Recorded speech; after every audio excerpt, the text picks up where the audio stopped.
Seja bem-vinda ao PartoCast, o podcast que descomplica o parto normal. Eu sou a Cassi, sou fisioterapeuta pélvica e há quase 4 anos auxilio gestantes a conquistarem o tão sonhado parto normal. Então aqui vocês vão encontrar muito conteúdo sobre o universo da gestação, sobre parto e tudo que eu puder passar para você sobre esses conhecimentos que vão te deixar mais segura e mais preparada para esse momento tão importante. No episódio anterior, nós desvendamos o mistério para todas as gestantes que pensam que a gestação é a grande culpada pelos problemas de saúde íntima, como perda de xixi, constipação, que é a dificuldade de fazer cocô, a falta de libido, lubrificação na região íntima. Então, nesse episódio, eu falei sobre essa questão, se realmente é a gestação que é a culpada por esses acontecimentos, quem é a culpada, o que a gente pode fazer para mudar esse cenário. Então, se tu tem interesse nesse assunto, volta lá e assiste o nosso episódio número 3, onde a gente fala sobre a gestação e a saúde íntima. E o nosso assunto de hoje é sobre plano de parto, esse termo que está tão na moda, mas eu sei que muita gente ainda não ouviu falar, ou se ouviu falar ainda tem muita dúvida, né, do que é esse plano de parto. Será que a equipe de profissionais que vai estar me acompanhando vai levar em consideração o que eu escrevi no meu plano de parto? E se algum desses profissionais não respeitar as minhas vontades, o que eu solicitei ali, como é que eu posso me proteger com isso? Como é que eu posso garantir, de certa forma, que isso seja respeitado? Enfim, tem muita coisa pra gente falar sobre isso, então bora rodar a vinheta e começar o nosso bate-papo.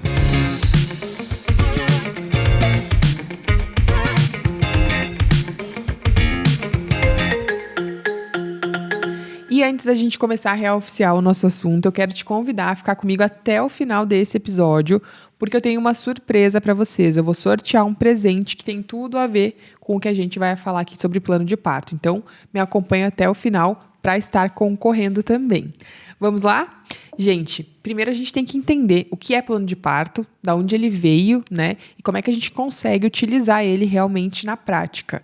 E o plano de parto é um documento onde vão constar as preferências da gestante para o momento do parto e pós-parto ali imediato também, tá? Então, por exemplo, a gestante vai colocar lá tudo o que ela gostaria que acontecesse ou que ela não gostaria que acontecesse no momento do parto. Mas como assim, né? Vamos exemplificar para ficar um pouquinho mais fácil da gente entender. A gestante pode colocar no plano de parto dela que ela quer ter a liberdade de escolher a posição na qual ela vai parir. A gente sabe que antigamente e ainda muito atualmente, a gestante tem aquela imagem de ter o bebê, de dar à luz deitada, com as pernas afastadas lá na maca, né?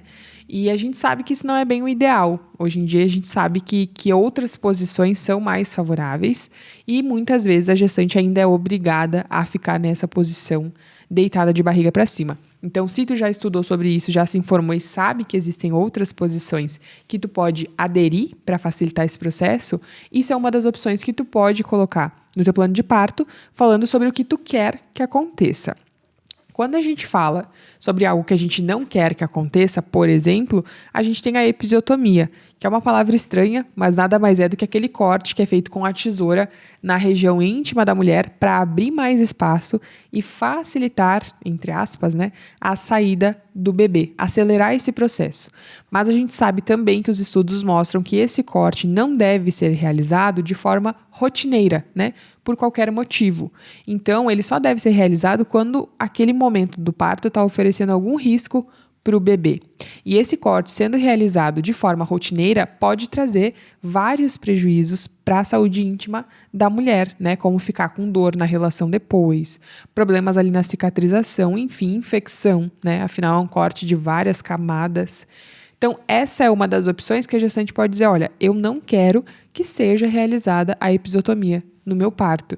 Então, a gente pode escolher tanto coisas que a gente quer que aconteça, quanto coisas que a gente quer evitar que aconteçam no nosso plano de parto. Então, agora que a gente entendeu o que é o plano de parto, né, que ele é um documento com preferências da gestante, a gente sabe que é um assunto que está muito em alta hoje em dia e ele vem com um arzinho como se fosse uma novidade, mas na verdade ele não é. Os primeiros registros de um plano de parto são dos anos de 1980, gente, então mais de 40 anos aí que o plano de parto existe. Em 1996, ele passou a ser reconhecido e recomendado pela OMS, Organização Mundial da Saúde. Então, em 1996, a gente está falando aí de 27 anos que esse documento é reconhecido por esse órgão super importante, que é a Organização Mundial da Saúde. Isso nos traz, né, essa visão de que ele não é só um papelzinho que a gente vai lá imprimir, entregar e que vai ser ignorado. Ele é um documento de extrema importância e que tem validade legal, ele tem validade perante a lei, tá? Então, além de ser um documento ali com preferências, ele também tem uma validade ali legal e que não pode ser desconsiderado depois que você informa para a equipe, para os médicos, enfim, quais são as suas escolhas, né, para o momento do seu parto. E agora que a gente já entendeu o que é plano de parto, quando é que ele surgiu, né, a importância desse documento, eu acredito que vocês devem estar imaginando aí o que mais que eu posso colocar no meu plano de parto, né? Eu já entendi que eu tenho direitos que eu posso escolher, eu já entendi que eu tenho preferências que eu posso colocar lá, mas quais? Quais são essas preferências? Então, gente, existem muitas questões que podem ser escolhidas. Eu poderia estar aqui para vocês 20 questões ou mais que a gente pode colocar num plano de parto. Mas isso varia muito de acordo com o que é importante para ti nesse momento. Tem gestantes que gostam de escolher determinadas coisas que para outra gestante não vai ter tanta importância assim. Isso varia muito, né?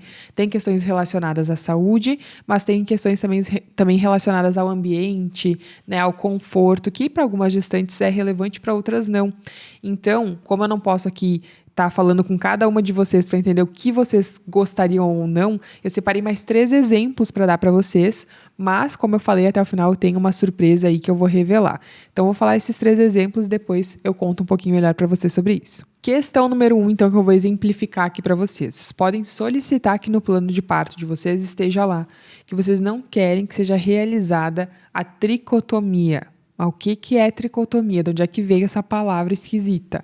Gente, tricotomia nada mais é do que a raspagem de pelos, uma depilação que era realizada de forma rotineira mais antigamente. Hoje em dia não é tão comum, mas ainda existem hospitais que fazem esse procedimento para facilitar o acesso à região íntima. Totalmente desnecessário, tá? A gente sabe que pelos não são sinônimo de falta de higiene, que os pelos não vão atrapalhar de forma significativa o processo. Então, a gestante pode optar que isso não seja feito. Se a gestante já tem o hábito de se depilar e quer ir para o trabalho de parto depilada, ela pode fazer isso em casa ou no local que ela achar mais confortável. Mas lá na hora, no hospital, isso não precisa ser realizado. Se você é uma gestante que não tem o hábito de depilar a região íntima, você não precisa fazer isso para o seu parto, tá? Antigamente, isso era feito de forma rotineira e era obrigatório. Hoje, a gestante pode escolher e pedir que isso não seja realizado. Afinal, é bem desconfortável. A gente sabe que logo após a depilação, a gente pode sentir coceira, pode acabar lesionando ali um pouquinho a região, que já está muito sensível, né? Então, não tem necessidade dessa exposição. É uma das questões que podem ser escolhidas e colocadas lá no plano de parto. A questão número 2 que eu trago como exemplo para vocês também é relacionada a essas práticas de higiene, também entre aspas aqui, né? Que a gente sabe que já estão bem ultrapassadas. Você pode colocar no seu plano de parto também que não quer que seja realizado o enema. O que é o enema? É a famosa lavagem intestinal. Isso também era muito realizado mais antigamente, né? Com a ideia de limpar o intestino para que a gestante não perca fezes no momento do parto. Em primeiro lugar, isso não vai impedir que a gestante perca fezes, tá? Imagina que quando a gente realiza uma lavagem intestinal, é colocado líquido na região anal, e isso faz com que fique tudo muito líquido ali, né? Então, isso pode muitas vezes até facilitar que a gestante venha a ter perda ali de conteúdos da região anal, porque ficou tudo muito líquido, além de ser extremamente desconfortável, né, gente? Imaginem só uma lavagem intestinal na hora do parto, que já é um processo ali que está acontecendo muita coisa. Então, totalmente desnecessário realizar o enema. Se a gestante vier a perder fezes no momento do parto, isso vai ser limpado, isso vai ser recolhido pela equipe, isso é normal, isso é comum de acontecer. Claro que quanto mais a gente sabe fazer a força correta de expulsão, mais a gente consegue evitar que isso aconteça. Mas se acontecer, não é um problema. Toda equipe já está acostumada com isso. Isso não é algo que precisa, né, ser uma preocupação da gestante, apesar de eu saber que muitas se preocupam muito com isso. Então, a realização dessa lavagem intestinal, desse enema, pode ser um dos itens que vai estar lá no teu plano de parto que tu não quer que aconteça também. E o nosso último exemplo que eu trago aqui para vocês é sobre analgesia, sobre medicação, tá? Sei que tem muitas gestantes que se importam muito que o parto seja o mais natural possível, né? Com o mínimo de intervenções, com o mínimo de técnicas, né, ali, que seja o mais natural possível dentro ali do que os médicos estão vendo que é o necessário para o momento, né? E quando a gente fala em analgesia, em medicação, a gente entra aí com questões que muitas gestantes não querem que aconteça, né? E às vezes o médico, a equipe, a enfermeira, enfim, vem com a ideia de, vamos fazer um sorinho aqui com a medicação tal para te ajudar.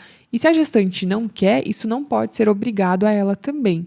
Assim como o contrário, se a gestante quer analgesia, se a gestante quer medicação, ela tem o direito também de solicitar. Então, no teu plano de parto, pode estar lá descrito também essa questão de medicamentos e analgesia. Eu quero ou eu não quero que isso, né, seja dado e, obviamente, tudo que for dado com a permissão de vocês, com a solicitação de vocês, é outra questão. A gente está falando aqui de muitas questões que eram impostas e hoje em dia ainda são impostas de forma obrigatória para a gestante. Então, seguiram aí mais 3 exemplos, além dos 2 exemplos que eu dei lá no início, para vocês saberem mais ou menos o que é conteúdo de um plano de parto, né? Mas tem muito mais. Então, gente, pensem comigo, né?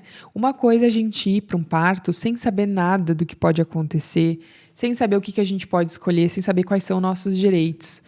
A gente vai ter, geralmente, 2 opções ali, né? Ou ter uma equipe boa, uma equipe que se preocupa com a humanização, se preocupa com a voz da mulher no trabalho de parto, né? A gente sabe que hoje em dia existe um movimento em busca dessa humanização.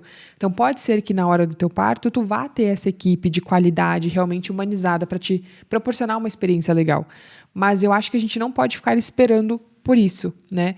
A mulher, ela precisa se informar e entender quais são os direitos dela, o que pode acontecer naquele momento, para que ela torne esse momento uma experiência positiva, para que ela seja a protagonista desse momento, né? Porque assim como tu pode encontrar uma boa equipe, pode acontecer o contrário. Eu digo para vocês que em 4 anos de consultório eu já recebi os mais variados relatos de gestantes falando que o parto não foi muito como elas gostariam, assim. Gestantes que foram levadas para uma cesárea sem necessidade, que não era o que elas queriam. Gestantes que tiveram ali a sua região íntima cortada, né, a episiotomia, sem elas nem saberem o que estava acontecendo, sem elas nem serem informadas sobre esse procedimento. Gestantes que tiveram parto, que queriam ficar em outras posições e eram obrigadas a ficar deitadas. E todas as gestantes que me trouxeram esses relatos vieram com um tom de decepção mesmo, de tristeza, assim, de se sentirem violadas, né? Então, se a gente quer que o parto seja uma boa experiência, uma boa lembrança para nós, para nossa família, né? Que seja um momento que seja gostoso de lembrar, apesar de toda a sua, né, seus desafios, a gente precisa estar preparada para isso, estudar e se informar sobre tudo que pode acontecer e sobre tudo que a gente pode escolher. Agora vamos para o nosso tão esperado, tão necessário e tão gostoso momento de frase de reflexão. Vamos conhecer qual é a nossa frase do dia. Então, a nossa frase de hoje, para você refletir e guardar aí dentro do seu coraçãozinho, é a seguinte: eu tenho o poder de lidar com tudo o que acontecer. Sentiu a força dessa frase aí, gente? Eu tenho o poder de lidar com tudo o que acontecer. E, gente, nós temos o poder de lidar com tudo o que vier pela frente, mas principalmente se a gente estiver preparada. E eu sempre bato muito nessa tecla da preparação. Seja uma preparação física, uma preparação emocional, uma preparação intelectual para esse momento, porque sim, a gente tem que estudar e saber sobre os assuntos que dizem respeito à nossa gestação, ao nosso parto, ao nosso bebê, né? Então, todo tipo de preparação é válida e necessária. Mas, referente ao plano de parto, eu sempre falo que também é importante informar o acompanhante que vai estar contigo no momento do parto sobre as tuas decisões. Seja o teu marido, a mãe, uma amiga, né? A gestante, ela tem o direito de escolher quem vai estar com ela nesse momento. E essa pessoa, sabendo quais são as tuas escolhas, as tuas preferências, ela pode te ajudar a fazer essas escolhas valerem. Porque a gestante, muitas vezes, no momento do parto, está lá num turbilhão de emoções, de hormônios, né? Aquela euforia, adrenalina ali. E pode, muitas vezes, se deixar levar pela emoção do momento, ficar fragilizada, né? Então, a pessoa que vai estar te acompanhando vai te ajudar a fazer valer. Então, tu tem, sim, força para conseguir enfrentar tudo que vai vir, mas se tu estiver preparado, se tu preparar as pessoas que vão estar contigo nesse momento, as chances de ser uma experiência positiva de verdade são muito maiores. Bom, gente, vocês lembram que eu falei lá no começo que eu tinha uma surpresa no final, né? Um sorteio. E para quem não sabe, eu tenho um e-book sobre o plano de parto, te ajudando a montar o teu plano de parto, te dando lá 20 opções do que colocar no plano de parto, né? De que forma ele deve ser mais acessível para que a equipe que está te acompanhando realmente vá ler esse documento. Então, esse e-book é bem completo para te dar esse passo a passo e te ajudar nessa construção. Então, gente, o negócio é o seguinte, esse produto, ele é muito especial, porque ele te ajuda a construir o teu plano de parto. E para vocês que estão aqui consumindo o podcast, seja pelo Spotify, seja pelo YouTube, eu tenho uma proposta para fazer, Quem for lá no Instagram, no @cassibardo, e me chamar no direct, vai estar automaticamente concorrendo a um e-book do plano de parto. Nesse e-book eu te oriento o que colocar lá, tem mais de 20 opções. Eu te dou esse direcionamento para que tu faça teu plano de parto de uma forma mais assertiva, né? Sabendo como construir esse documento. Então vai lá no Instagram, vou repetir aqui para vocês, @cassibardo. Me chama no direct e me fala que tu veio através do podcast, seja via YouTube ou Spotify. Eu vou estar fazendo esse sorteio especialmente para vocês que estão me acompanhando aqui.